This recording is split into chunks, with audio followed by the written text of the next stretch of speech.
ഓം ശ്രീ ഗുരുഭ്യോ നമഃ. ശ്രീ ഗർഭരക്ഷാംബികാ സ്തോത്രം. ഗർഭിണികൾ ഗർഭകാലത്ത് ഈ നാമം ചൊല്ലുന്നത് വളരെ വിശേഷപ്പെട്ടതാണ്. ശ്രീമാധവി കാനനസ്തേ ഗർഭരക്ഷാംബികേ പാഹി ഭക്താം സ്തുവന്തിം ശ്രീമാധവി കാനനസ്തേ വാപീതടേ വാമഭാഗേ വാമദേവസ്യ ദേവസ്യ ദേവീ സ്ഥിതാ ത്വം മാന്യാ വരേണ്യാ വദാന്യാ പാഹി ഗർഭസ്ഥജന്തൂൻ തഥാ ഭക്തലോകാൻ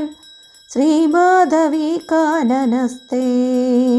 ഗർഭരക്ഷാംബികേ പാഹി ഭക്താം സ്തുവന്തിം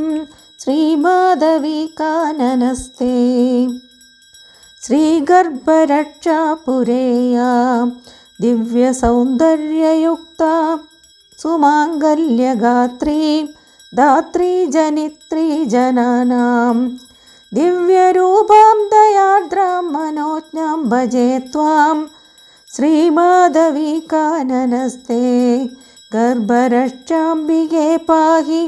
ഭക്താം സ്തുവന്തിം ശ്രീമാധവി കാനനസ്തേ ആഷാഢമാസേ സുപുണ്യേ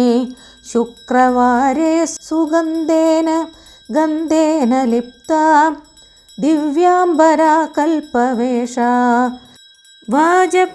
വാജപേയാദിയാഗസ്യ ഭക്തൈ സുദൃഷ്ടാ ശ്രീമാധവി കാനനസ്തേ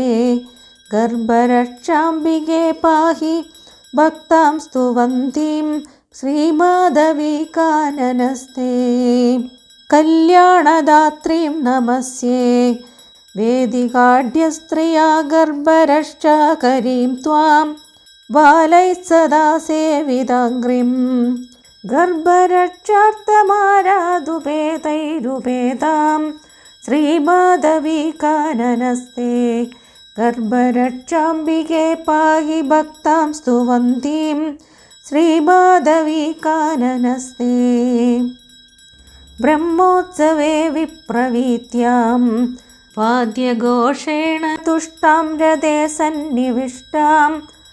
സർവാർത്ഥദാത്രീം ഭജേഹം ദേവവൃന്ദൈരപീഠ്യാം ജഗന്മാതരം ത്വാം ശ്രീമാധവി കാനനസ്തേ ഗർഭരക്ഷാംബികേ പാഹി ഭക്താം സ്തുവന്തിം ശ്രീമാധവി കാനനസ്തേ ഏതത്കൃതം സ്തോത്രരത്നം ദീക്ഷിതാനന്ദരാമേണ ദേവ്യാ ച തുഷ്ട്യൈ നിത്യം പഠേത്യസ്തു ഭക്ത്യാ പുത്രപൗത്രാദിഭാഗ്യം ഭവേത് തസ്യ നിത്യം ശ്രീമാധവി കാനനസ്തേ ഗർഭരക്ഷാംബികേ പാഹി ഭക്താം സ്തുവന്തിം ശ്രീമാധവി കാനനസ്തേ ഇതി ശ്രീ അനന്തരാമദീക്ഷിത വിരചിതം ഗർഭരക്ഷാംബികാ സ്തോത്രം സമ്പൂർണം.